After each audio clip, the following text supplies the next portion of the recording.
Hi guys, and welcome back to our channel. I hope you're all doing really well. We have just finished uploading our first ever Disney vlog series, and we wanted to come on and do a bit of a roundup video. So we're going to talk about overall costs, the dates we went, what kind of things we did, the parties, and then also give you a bit of a merch haul. This was our first time ever vlogging our Disney trip, wasn't it? It was intimidating at first, but then it just became natural. Yeah, and it was so good, wasn't it? It was so good. So happy that we did it. Yeah. I just want to say, if you've been watching all of them, thank you so much. Yeah, it really thank you does so mean much a lot. for your support. Yeah, it's the likes, the comments, it's just amazing. Yeah, so thank you guys so much for all of that, and we're so excited to do another one. If you haven't seen the vlog series, by the way, I put it all in a playlist, so I'll link it down below in the description. It's our September 2025 one. I mean, it's the only one on there. For now. For now. We'll get to maybe our next trip towards the end of the video and we talk about what we've got coming up next. Yeah, to keep you all engaged.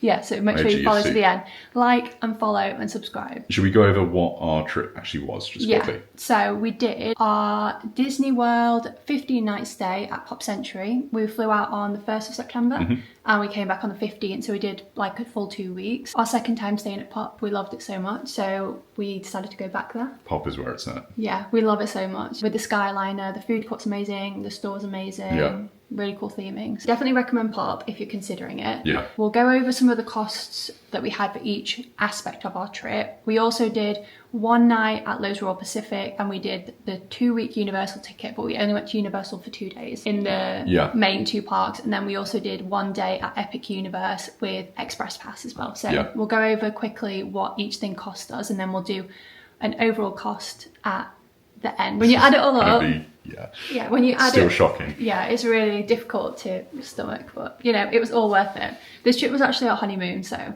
we saved up for it. That's how we justify for a while. So if we start with flights, so what we did is we did BA Business and then BA Premium Economy back, and the way we did that was with Avios points, but you still need to pay air tax on that, so there still is a little bit of cost. Yeah, and we saved up these Avios points for about just over a year and a half. So about a year and a half. Yeah, and we'll give you some tips on Avios in a sec, actually. Yeah, so to fly out from Gatwick to Orlando, it was 100,000 Avios and a 2-for-1 voucher that you get with one of the credit cards that we'll talk about. And it was also £475 in air tax.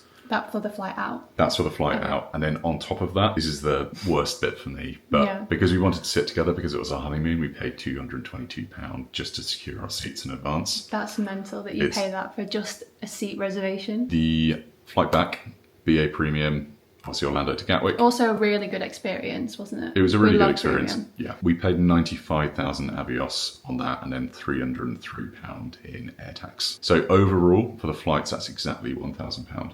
Exactly. Exactly £1,000. So, which is a lot of money compared to, because you can obviously get it cheaper with if you go with Norse or something like that. But I think for a business and a premium economy, I don't think that's a bad price at all. So we wouldn't be able to afford to go business normally. So this it was a really special experience to actually be able to go business for our honeymoon. Yeah, so, and I really want to do it again. Yeah.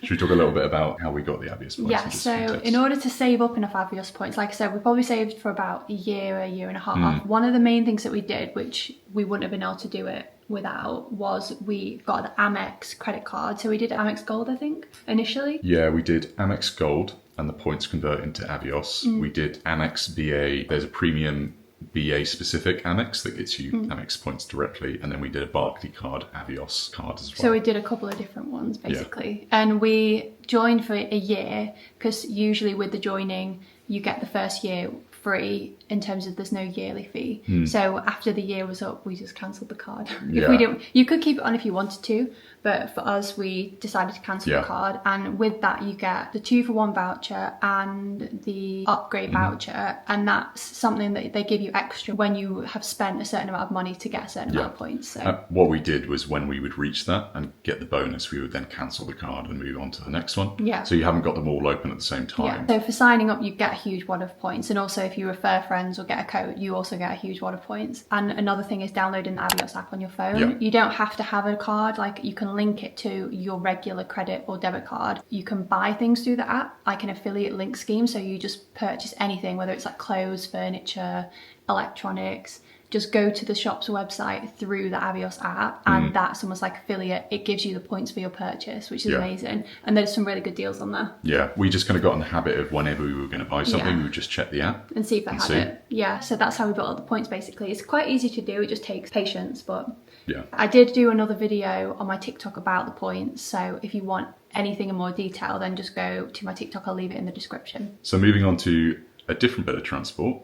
When we arrived, we took Mears Connect instead of taking an Uber. I think my thoughts on it were really good. Yeah, I'd do it again. Definitely recommend Mears Connect. It's a good option. It's a bit cheaper than an Uber, isn't it? So Mears Connect was £50 in total. Yeah. So that's return, £25 each. It's really not bad. That's a really good price. And it's cheaper than an Uber, I'd imagine. Yeah, that's cheaper than an Uber. So definitely recommend that. For our SIM cards, we've used this before, and we just found it online, I think, doing a bit of research, and we use Nomad for our SIM cards, and they cost us £24, so £12 each, and that's for unlimited data, I think. So I think it was like 20 gigabytes or something, but we got nowhere near that. Yeah, it's enough to cover you for sure. So I definitely recommend Nomad if you're looking for an eSIM company. You just buy it on the app. So really easy. Do you want to start on hotel? Yeah, so we did 15 nights at Disney's Pop Century Resort, and then we also bought our tickets through Disney. We bought it as a package with the hotel. Then we also had the dining plan included, so the quick service dining plan, and all of that together came to £3,592.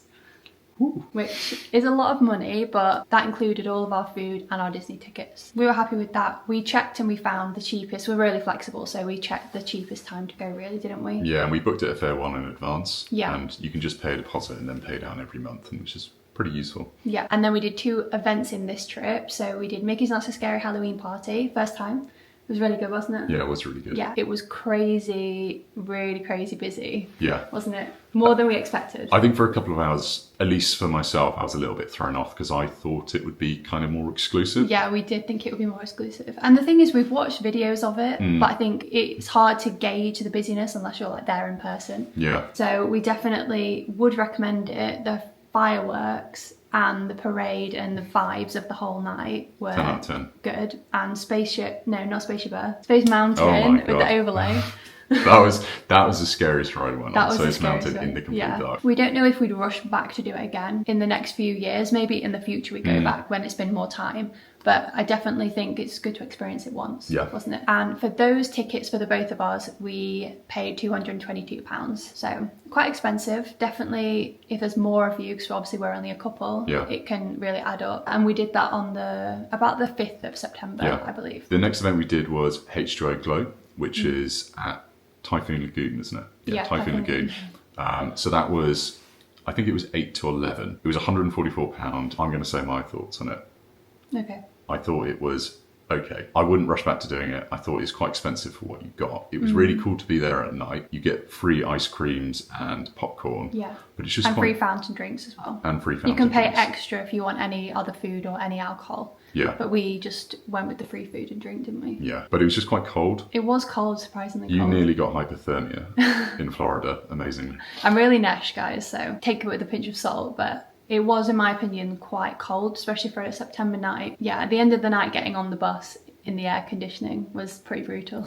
It was fun. I think if you went as a bigger group, it would be more fun, but because it was just the 2 of us. It was a good experience, but I don't know if we'd again rush back and do it again, but I'm glad we did experience it. Yeah. For sure. We'll quickly go over what we paid for our Universal rooms as well. So we did 1 night at Lowe's Royal Pacific at Universal, and that cost £421, and that included the unlimited express passes, which were incredible. Definitely recommend. And I think if you were to buy the express passes on their own, it would be similar price. It would be similar. So we just thought we'll stay the night, and it was a really good decision. That's our first time ever staying on Universal property. Probably the comfiest bed we've ever slept in. That hotel. It was amazing. Bed. It was amazing. It was a great location, being right on City Walk, so we went to Antojitos for dinner, which is amazing. Just really cool vibes. I liked it a lot. Yeah. Definitely different from Pop. Yeah, it was a cool experience staying at Universal. Yeah. I think we'd definitely stay there longer in the future as well. Maybe at one of the new hotels. Yeah. Yeah. But that's a long way off. Yeah, I think we'll maybe try and do that in the future for sure. So I think, as you've already mentioned, we did a 14-day Universal ticket, and then we did 1 day of Epic on top of that, and we bought these from Attraction Tickets, and that was £848. Worth it. Because we only did 2 days. We only did at 2 Universal days, yeah. and then 1 day at Epic. So it is a lot. It's so difficult to fit more days in when you're there for 2 weeks. I mean, everyone who goes knows how hard it is just to fit everything in. So yeah, exactly. And we also did Epic Express Pass for our 1 day there. We wanted to make the most of it, didn't we? Yeah, we did. Yeah. It was £298, and what that gets you, it's not quite like the other Universal ones. It gets you into every ride on the Express line once, not unlimited times. But for 1 day, we were when you know you've only got 1 absolutely day. ran the entire day, and it was we were absolutely non-stop. That day was absolutely incredible. If you're thinking of going to Epic Universe, I couldn't recommend it enough. We had such a good day. I'll link the vlog below that we spent at Epic Universe, but it was just manic. We tried to do so much. We were there from open to close, and we still didn't get to do everything. So we also decided, because it was our honeymoon, we'd do a couple of nicer, more sit-downy experiences this time, which is something that was completely new to us, because I think in our last trip we actually didn't do a single table service sit down meal. So this time we decided to treat ourselves. So we decided to go to Beacon Barrel, which was only on its 4th day of opening, wasn't it, when we went, which was really, really cool. And then we also did Geo 82, which is in Epcot, and that's an adults only lounge. And then we also decided to do Round Rodeo Barbecue, didn't we? Because we just thought it looked so fun. And we had a really good experience in all of the places that we went to. They are quite expensive. We won't say exactly how much we spent, because I think in the videos, I'll link the videos down below when we talk about it, or maybe I'll put them on a card on the screen. But we put in the videos how much we spent. Yeah, Round Rodeo Barbecue, 100% go. Even if you don't have kids. Yeah, it just adds so much to the Toy Story area. Yeah. It's really, really cool. The server we had was incredible as well. He was so good. Yeah, super chatty, really helpful, because I'm plant-based, so... And that's one of the reasons we chose it, because it has a really good vegetarian menu. And I feel like as British people, it's like so different for us to go to a place like that where they just bring you as much food as you want. We couldn't finish it. No, like we couldn't go through like one course of the meal. No, we didn't ask for any more of anything. Yeah, so they probably got quite a lot of money out of us, but it was such a cool experience. Completely different vibe, but we went completely different vibe. When we went to Geo 82, we also had an incredible experience. The cast member there just completely stand out. He was so knowledgeable, so nice. We did leave a cast compliment for him as well. Yeah. We just had such a great experience. The best cocktails ever had. And the cocktails. So good. Yeah, the vibe in that bar is incredible. It felt so just kind of grown up and really relaxing. So I know in Disney you go to a lot of sit-down restaurants, but it is like chaotic. But in there it did feel really small in like an exclusive way, and everyone was really nice, and everyone seemed to really be enjoying themselves. Whatever the opposite of overstimulation is, Geo 82 is that. Yeah, and you get such nice views over the, I don't know what the central bit of Epcot's called, on the back side of Spaceship Earth. I think that's one I definitely would return to next trip. And then our other experience was a Beacon Barrel, and we did enjoy it there as well. It was very on the other end of the spectrum, like Pirates of the Caribbean Lounge. It was noisy. Very noisy, very chaotic. They had loads of music. The cast members were kind of almost like acting. And the only bad experience we did have, or the bad thing we have to say about that place, is that where we were sat was, there's 2 kind of separate rooms, and we were sat in the back room, right in the back corner, and in a little booth. So it was like kind of covering our sight. So we kind of just felt a bit isolated in the corner. Couldn't really see what was going on, could we? The drinks were delicious, server was lovely, but I think it really depends where you get seated in there. I think because it just opened, it felt like they were trying to churn people through. Yeah, whereas G82, we felt very special there. Yeah. They had a 2-drink limit in Beacon Barrel, and you could only spend 45 minutes in there. So it was quite a high turnover rate, and the staff did seem quite like rushed, but it had only opened for like 4 or 5 days. So I'm sure if you were to go now, it might just have a slightly different feel about it. Yeah, I'd go back, I think, to see what it's like now. So, including every expense we talked about, plus a couple of other different things like a few meals, maybe our Ubers, one shop at Walmart as well. The total price came to £7,225. Oh my God, shocking. When you say it all as one number, it is a lot. Yeah. But I think we saved for it for a while. We did some special things. Yeah. And I'd do it over again, I think. Yeah, best honeymoon ever. And we're so glad that we vlogged it all. Yeah. Because I've already forgotten half the stuff we did. Yeah. Does that lead us on to vlogging tips? Yeah. So that's Put good. it down. So we'll touch on our kind of experience vlogging quickly, because a couple of people have asked us some questions about how we found vlogging and what equipment we use, things like that. So we vlog on the DJI Osmo Pocket 3, which is a really popular camera, isn't it? We saw quite a few of them. Yeah. Around. And it's a great camera, we would definitely recommend it. The only problem with the DJI is that it loses battery really quickly. So some of the extras that we recommend getting when you buy the DJI is the battery handle, and also having a power bank to hand as well, so you can keep recharging it during the day. But the camera itself, super user friendly, super easy. So if you're thinking about getting this camera and vlogging your trip, we recommend both. But we did also use DJI mini mics as well on this trip, and overall they did a really good job. I think we definitely learned some tips on how to use them more effectively. We would say practically, when you're wearing the mic, wear it as high up as possible, because sometimes, depending on the top I had like a lower top, so I'd have it pinned down here, and then you just couldn't really hear me that well, and then the mic is just pointless because it was just picking up everything. Some sound issues were had, but I think we did a really good job at sorting everything out. Apart from that, the mics were super easy to use. They pretty much always connect as soon as you turn the camera on, so you don't have to faff about. We also had a hard drive, which we put all the footage on. And the laptop. So every single night we'd put the footage from the day onto the hard drive without fail. So and I was just going to say, if you're wondering, that shot in the intro where I get hit by the wave, that wasn't on this camera. Oh yeah, we did have another camera. It's the Osmo Action 3 we used, and it's definitely not the most recent. I think they are up to like the 5 or 6 at the minute, but it does the job. The camera footage quality is in 4K. It's amazing. You don't get much sound. That's the only thing. If you actually use it underwater, it muffles the sound. Yeah, muffles the sound for But it's good for rides as well. If you don't want to have the camera out, you can just hold the little thing.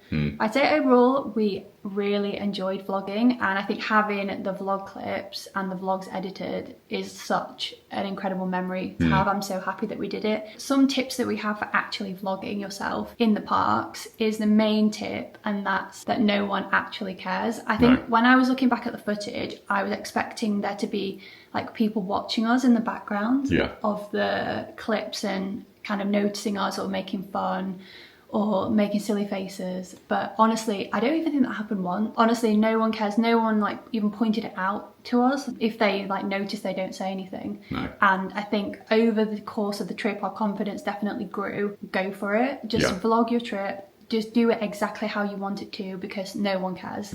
That's like our biggest tip.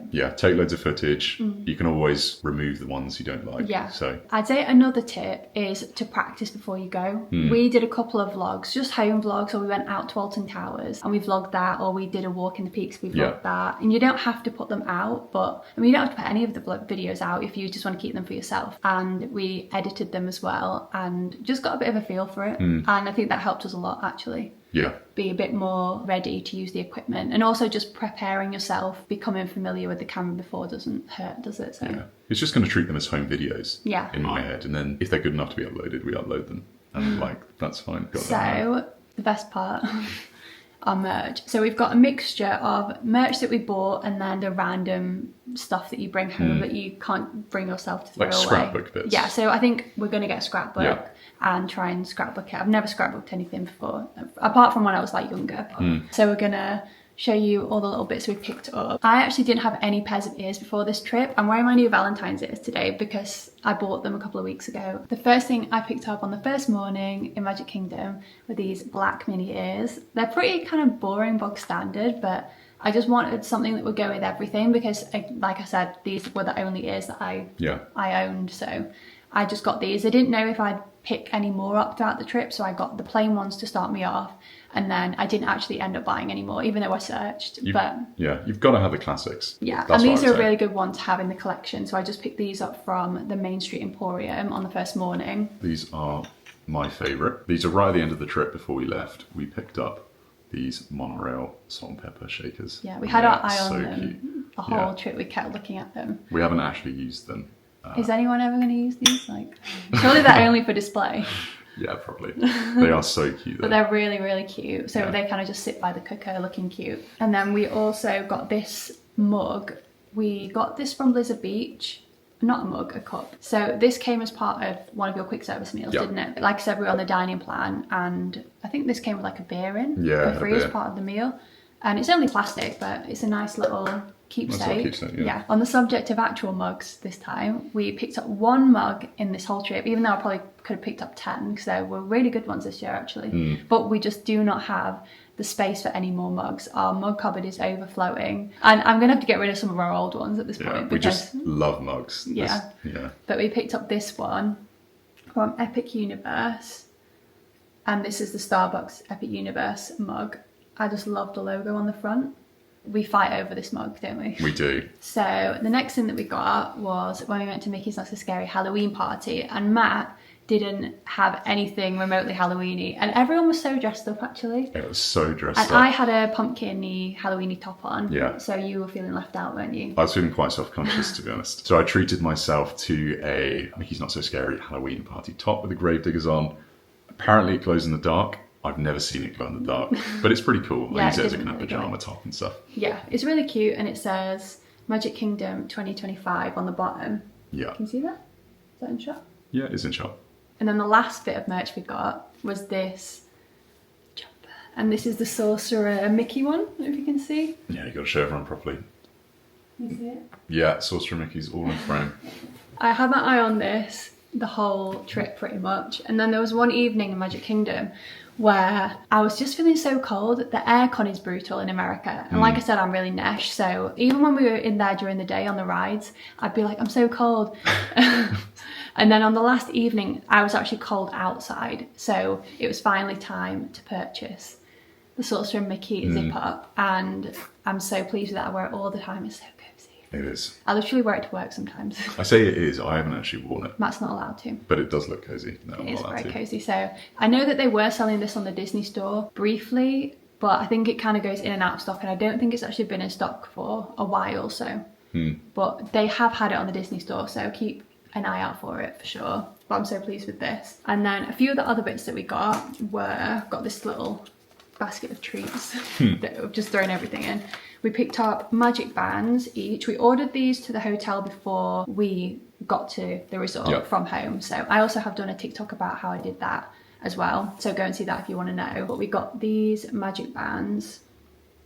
This one is mine. I got the Play in the Parks one. And then Matt's is Pizza Planet. Yeah. I was a little bit skeptical because I was like, we can just do it on our phone. Yeah, we did use our Apple Watches last time. Yeah. But these are really cool to have. It just makes it feel that extra bit special. You just feel more Disney because of it. We also have an array of different maps. So we picked up the Mickey's Not So Scary Halloween Party leaflet, which was really cool, and it says 2025 on it. Again, this one all these will be going in a scrapbook at some point. We were there for the Food and Wine Festival, so we got the passport. We didn't actually use it, we just got it to keep, because I think you can stamp, when you try the different foods, you can kind of stamp in it, but we just have it to bring home. And then we just picked up an array of all the different park maps as well.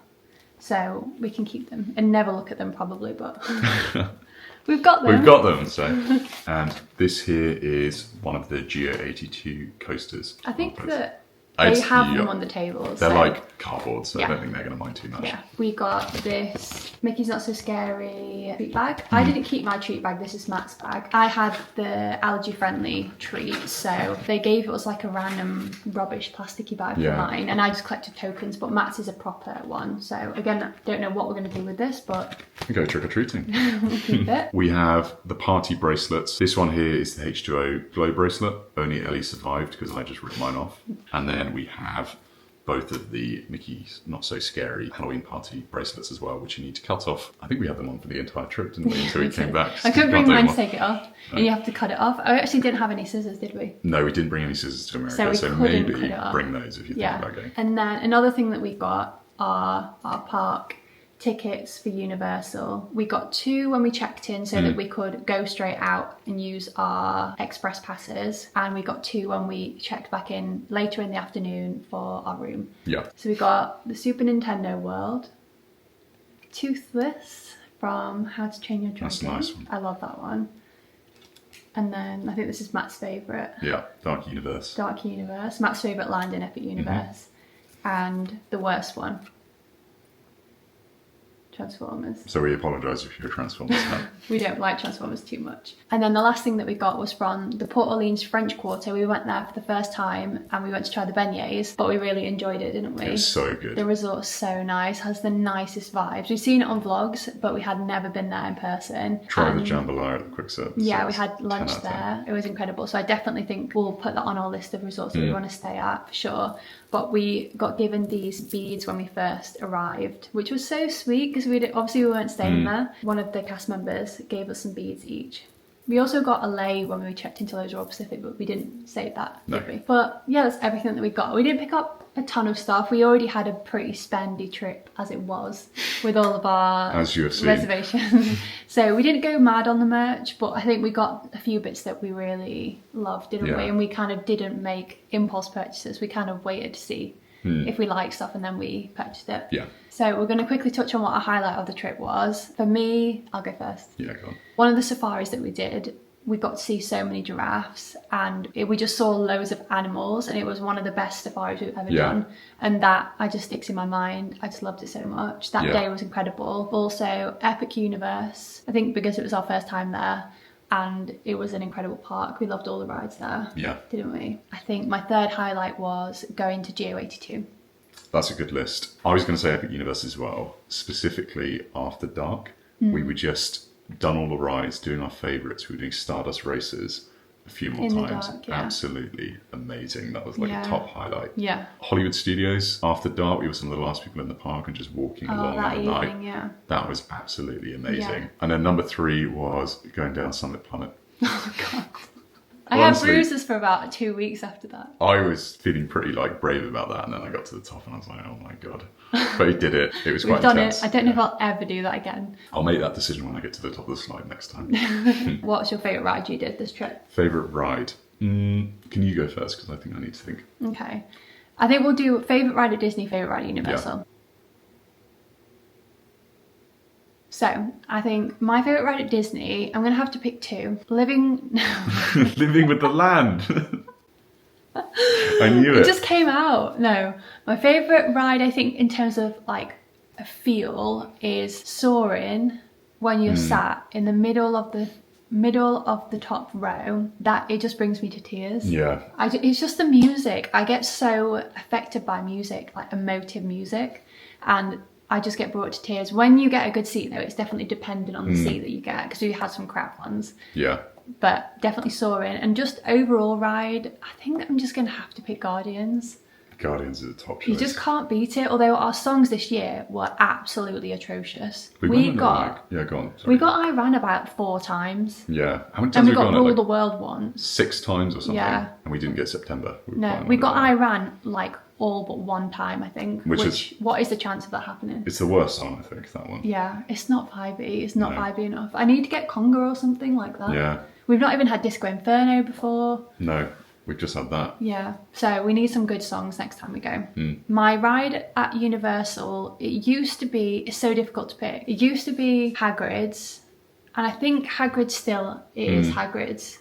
Velocicoaster was a close second, but I think, it's so hard to pick. It's so hard to pick. Can I just give a couple? Monsters Unchained and Stardust Races. We didn't really get on with Harry Potter Battle at the Ministry, just to put that out there, because it made us motion sick. But Monsters Unchained, so good. We went on that like 3 times, didn't we? In terms of older Universal rides, it's got to be Hagrid's. Yeah. So I'm going to do mine in reverse, because I agree with you. I would say Monsters Unchained and Stardust are just incredible. They're like top ride experiences. Best roller coaster in the world, in my opinion. Stardust Races. We gave all of our opinions on the rides in our Epic Universe video, so if you want to see what our opinions are on the other rides at Epic Universe, and go and have a look. Okay, and just very quickly, my 2 Disney rides. Number 1's, no surprise, Tower of Terror. Obviously. Can't beat it. Number 2, I would say, is Haunted Mansion.